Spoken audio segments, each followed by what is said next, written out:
मनोज जरांगे हे एकनाथ शिंदेंचे कार्यकर्ते असू शकतात. गुणरत्न सदावर्तेंचा मोठा दावा.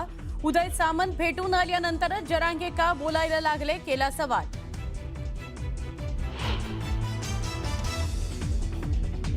मनोज जरांगे पुन्हा उपोषणाला बसणार. 30 मे पासून अंतरवाली सराटीत उपोषण सुरू करणार. फडणवीसांना दोष देत नाही पण प्रमाणपत्र का रोखली, जरांगेंचा सवाल.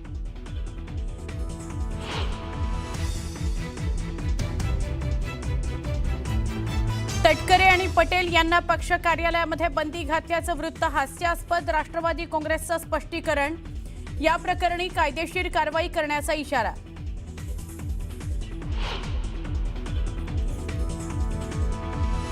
गडचिरोलीमध्ये माओवादी चळवळीला पुन्हा एकदा मोठा धक्का. 5 जहाल माओवाद्यांचं पोलिसांसमोर आत्मसमर्पण, तर 8 माओवाद्यांना शस्त्रास्त्रांसह अटक.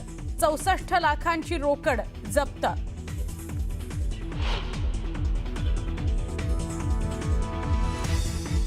गोकुळ दूध संघाच्या गाईच्या दूध दरात 2 रुपयांची वाढ. 21 मे पासून नवे दर होणार लागू. प्रशासक आल्यानंतर ग्राहकांना दूध दरवाढीचा फटका.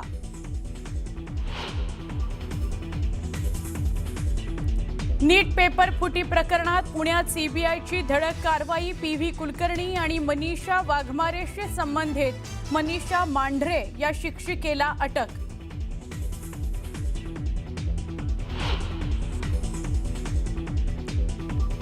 अंदमान आणि अरबी समुद्रात मान्सूनचं आगमन. बंगालच्या उपसागरासह आग्नेय अरबी समुद्राचा भाग व्यापला. हवामान विभागाची अधिकृत माहिती.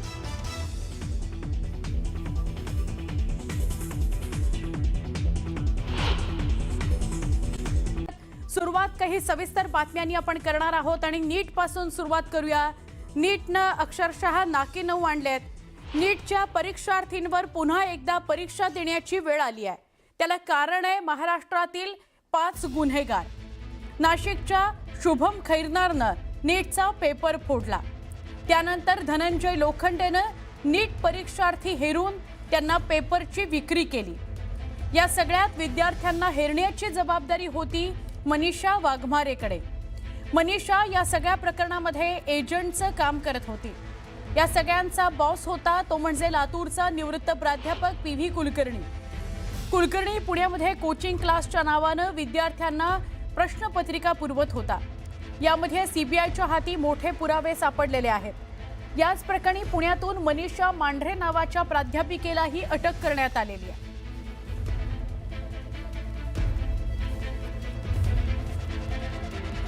याच सगळ्यांमुळे, या 5 जणांमुळे, हे चेहरे आणि ही नावं लक्षात ठेवा, याच 5 जणांमुळे लाखो विद्यार्थ्यांना नीटची परीक्षा पुन्हा द्यावी लागणार आहे. ती 21 जूनला परीक्षा असणार आहे.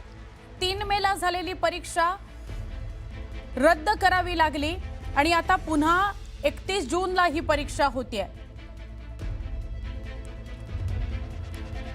शुभम खैरनार, धनंजय लोखंडे, मनीषा वाघमारे, पीव्ही कुलकर्णी यांना आधीच अटक झालेली होती. काल मनीषा मांढरे हिला पुण्यातून अटक झालेली आहे. ती देखील प्राध्यापिका आहे.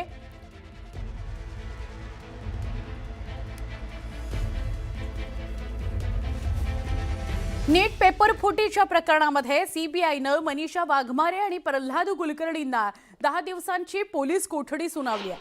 सीबीआयनं कोर्टात दावा केलाय की दोन्ही आरोपी पेपर लीक नेटवर्कमध्ये सक्रिय होते. लीक झालेली प्रश्नपत्रिका विद्यार्थ्यांपर्यंत पोहोचवण्यामध्ये त्यांची भूमिका मोठी राहिली, महत्त्वाची राहिली. तपासासाठी आरोपींची सखोल चौकशी आवश्यक असल्याचं सांगत सीबीआयनं कोठडीची मागणी केली होती, जी कोर्टानं मान्य केलेली आहे.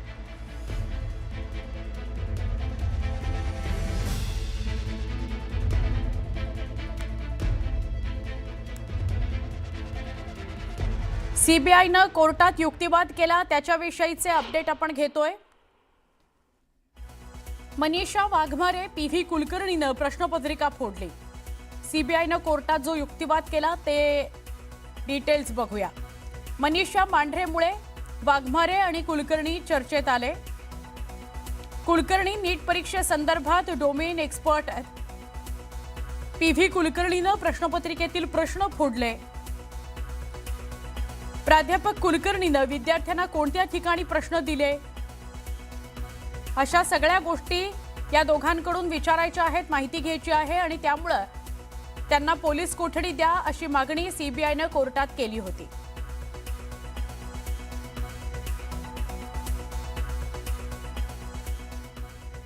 एक महत्त्वाची बातमी आहे. नीट पेपर फुटी प्रकरणाचे धागेदोरे नांदेडपर्यंत जाऊन पोहोचलेले आहेत. या प्रकरणामध्ये शनिवारी सीबीआयच्या पथकानं नांदेड शहरातील विद्युतनगर भागामध्ये एका कुटुंबाची चौकशी केली. कदम कुटुंबियांच्या निवासस्थानी तब्बल 8 तासांपेक्षा जास्त वेळ कसून चौकशी करण्यात आली आणि त्यांच्या घरी झाडाझडती सुद्धा घेतली गेली. कदम यांनी मुलीसाठी 5 लाख रुपयांमध्ये नीटचा पेपर खरेदी केला असा आरोप आहे. त्यानुसार सीबीआयच्या पथकानं शनिवारी सकाळीच विद्युतनगर भागातील कदम यांच्या फ्लॅटवर छापा टाकला. या पथकानं सकाळपासूनच घरातील सगळ्या महत्त्वाच्या कागदपत्रांची बारकाईनं तपासणी केली. कदम यांनी आपल्या मुलीकरता 5 लाख रुपये देऊन नीटचा पेपर विकत घेतल्याची माहिती सूत्रांकडून मिळाली आहे. लातूरमध्ये शुक्रवारी एका कोचिंग क्लास चालकाची चौकशी केल्यावर सीबीआयचं हे पथक थेट नांदेडमध्ये दाखल झालं होतं.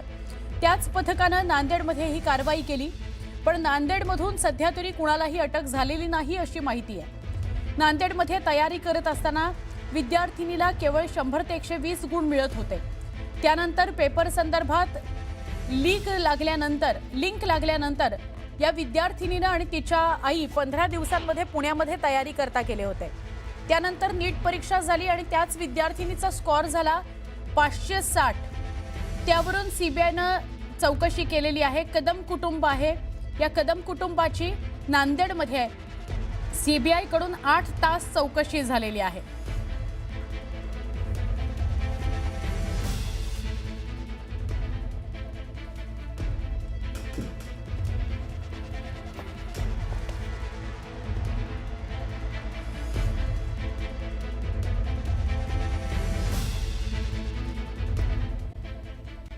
आता सकाळच्या 100 बातम्या.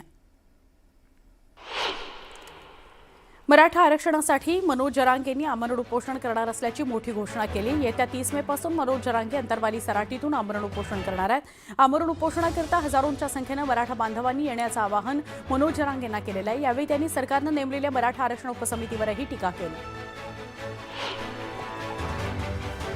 मराठा आंदोलनावरून पुन्हा राजकीय आरोप प्रत्यारोपांना उधाण आलेलं आहे. गुणरत्न सदावर्ते यांनी मनोज जरांगे यांच्यावर थेट निशाणा साधला. जरांगे हे एकनाथ शिंदेचे कार्यकर्ते असू शकतात असा दावा केला गेलाय. तसंच शिंदेंच्या सावलीचा फायदा घेऊन आंदोलनामध्ये वळवळ सुरू असल्याचा आरोपही त्यांनी केला. उदय सामंतांनी बैठकीतील चर्चेची माहिती द्यावी असं त्यांनाही प्रश्न विचारावेत असा इशारा सदावर्तेंनी दिलेला आहे. राज्यात पुन्हा राष्ट्रवादी काँग्रेसच्या एकत्रीकरणाच्या चर्चांना वेग आलाय. भाजप विरोधात काम करायचं असेल तर राष्ट्रवादी काँग्रेस एकत्र येईल असं वक्तव्य रोहित पवार यांनी केलंय. राष्ट्रवादी काँग्रेस एकत्र येईल का हे वरिष्ठ ठरवतील असंही त्यांनी स्पष्ट केलंय. राष्ट्रवादी काँग्रेसची ताकद कमी झाल्याचा फायदा इतर पक्ष घेतील असा इशाराही त्यांनी दिलाय. राष्ट्रवादी काँग्रेसच्या दिल्ली कार्यालयामध्ये प्रदेशाध्यक्ष सुनील तटकरे आणि प्रफुल्ल पटेल यांना नो एंट्री केल्याच्या वृत्तामुळे एकच खळबळ उडाली होती. या दोन्ही नेत्यांच्या केबिनला कुलूप लावण्यात आल्याचाही दावा करण्यात आला होता. या प्रकरणी राष्ट्रवादी काँग्रेसकडून खुलासा करण्यात आलाय. तटकरे पटेल यांच्या नो एंट्री विषयीचं वृत्त निराधार आणि खोडसाळ असल्याचं स्पष्टीकरण राष्ट्रवादी काँग्रेसनं दिलेलं आहे. अजित पवारांच्या राष्ट्रवादी काँग्रेसमध्ये जो काही वाद सुरू आहे त्यावर शिवसेना नेते संजय शिरसाट यांनी प्रतिक्रिया दिली आहे. वादावर तोडगा काढण्याकरता काही नेते शरद पवारांकडे गेले. ते वाद सोडवतील असं त्यांना वाटलं असेल असं शिरसाट यांनी म्हटलंय. नीट पेपर फुटीच्या प्रकरणामध्ये आरोपी मनीषा वाघमारे आणि प्रल्हाद कुलकर्णी यांना 10 दिवसांच्या सीबीआय कोठडी देण्यात आलेली आहे. या दोघांनीही पेपर विद्यार्थ्यांना विकल्याचा दावा सीबीआयनं कोर्टात केलाय. प्रल्हाद कुलकर्णी आणि मनीषा वाघमारे हे पेपर फुटीचं रॅकेट चालवत असल्याचं सीबीआय तपासामध्ये उघड झालेलं आहे. पुणे पोलिसांनी अटक केलेल्या मनीषा वाघमारेपासूनच पेपर फुटीचा प्रवास सुरू झाल्याचं तपासात उघड झालंय. पुण्याची मनीषा परीक्षार्थींना हेरून लाखो रुपयांच्या बदल्यात नीट पेपरची विक्री करत होती. आरोपी धनंजय लोखंडे आणि मनीषा वाघमारे यांच्यातील चॅट्समधून नीट पेपर फुटीच्या रॅकेटचा उलगडा झाला आहे. मनीषा वाघमारेच्या अटकेनंतर आता बायोलॉजी प्राध्यापिका मनीषा मांढरे यांनाही सीबीआयनं अटक केलेली आहे. पेपर लीक रॅकेटमधील आरोपींशी असलेले संबंध आणि परीक्षेपूर्वी प्रश्नपत्रिका फुटीतील भूमिकेचा तपास सध्या सुरू आहे. या प्रकरणामध्ये आणखी काही धक्कादायक खुलासे होण्याची शक्यता व्यक्त केली जाते. सीबीआयनं पुण्यामध्ये एक मोठी कारवाई केली। या प्रकरणातील आरोपी मनीषा वाघमारे हिचे पती संजय वाघमारे यांच्या क्लिनिकवर सीबीआयच्या अधिकाऱ्यांनी छापा टाकला। दरम्यान अधिकाऱ्यांनी क्लिनिकमधील सगळ्या सीसीटीव्ही फुटेज जप्त केलेलं आहे। त्यामुळे आता या पेपरफुटीच्या रॅकेटचे अनेक मोठे धागेदोरे सीबीआयच्या हाती लागण्याची शक्यता आहे। नीट पेपरफुटी प्रकरणामध्ये मोठी माहिती समोर आली आहे। विद्यार्थ्यांच्या आर्थिक क्षमतेनुसार रेट कार्ड ठरलं होतं अशी माहिती सूत्रांनी दिली आहे। अनेक राज्यांमध्ये एजंट्स कार्यरत होते अशी माहिती आहे। अभ्यासात हुशार नसलेले विद्यार्थी शोधणं हे या एजंट्सचं काम होतं। मनीषा वाघमारे देखील या रॅकेटमध्ये महत्त्वाची एजंट होती। गरजू विद्यार्थी गोळा करणं ही प्राथमिक जबाबदारी मनीषा वाघमारेवर होती। मनीषा मांढरेच्या घरी सीबीआयच्या पथकानं छापेमारी केली। नीट पेपरफुटीच्या प्रकरणामध्ये मनीषा मांढरेच्या घरी तपास करण्यात आला। नीट पेपरफुटी प्रकरणामध्ये अटक करण्यात आलेल्या लातूरच्या निवृत्त प्राध्यापक पी.व्ही. कुलकर्णी यांच्याबाबत आता दयानंद विज्ञान महाविद्यालयाचे प्राचार्य डॉक्टर एस बेल्लाळे यांनी मोठी प्रतिक्रिया दिली आहे। कुलकर्णी यांच्या निवृत्तीनंतरच्या कामकाजाशी महाविद्यालयाचा कोणताही संबंध नसल्याचं त्यांनी स्पष्ट केलं। कुख्यात गँगस्टर लॉरेन्स बिश्नोई याच्या हस्तकांनी पिंपरी चिंचवड शहरातील एका फर्निचर मॉलवर अंधाधुंद गोळीबार केल्याच्या घटनेनंतर खळबळ उडाली आहे। दरम्यान आता आणखी एका फर्निचर मॉलच्या मालकाला बिश्नोई टोळीकडून तब्बल 5 कोटी रुपयांची खंडणी मागण्यात आल्याची माहिती समोर आली आहे।